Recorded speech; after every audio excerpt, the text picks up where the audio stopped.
opportunities. And then I think most of the time they play the ball at the back. Like, I think, man, the coach needs to shuffle, man. What do you mean? Must shuffle the midfield, man.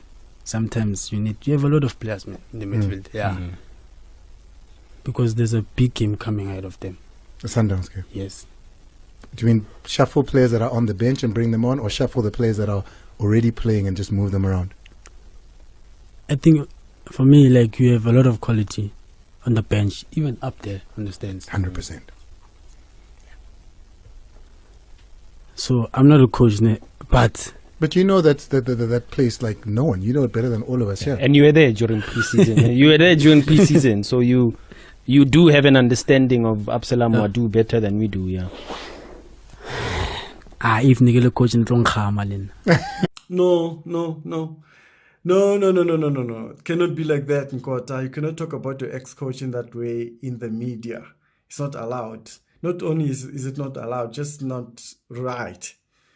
Someone should have told you this by now. You probably should have known that you're not supposed to talk about your ex-coach in that light, discuss their tactics, whether they were good or bad, whether they got things wrong or right. You're not supposed to be discussing that. You're still very young for you to be discussing these kind of things in the media. You're supposed to be focusing on your career, make sure that you create goals, you score goals, you help your team to win cups, and focus on your career, man.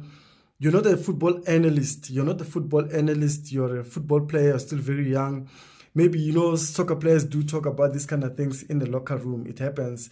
But you cannot talk about this in the media. That conversation remains in the locker room, man. You're not supposed to take it out. I know by now someone probably told you that, no, bro, you cannot throw the coach under the bus. He's already under pressure. You're adding more. No, man, you can't do that, man. And also, what if things don't go right in the Saudi and now you have to come back quickly? It can happen. Where do you want to come back to? Who's going to play you? Because you will find Abdeslaam Ouaddo there. Would he be happy to play you after what you just said right now? That's why you need media training to know these kind of things, man. Sometimes these kind of questions pop up and you don't know how to navigate them, and that's when you need coaching, training. I don't know if these players get media training, how to conduct themselves in interviews and all. I mean, it comes from Pirates. Pirates is a big team, man. They should have this kind of trainings to help these young boys to know how to handle themselves in the media. Not spot on moment. No.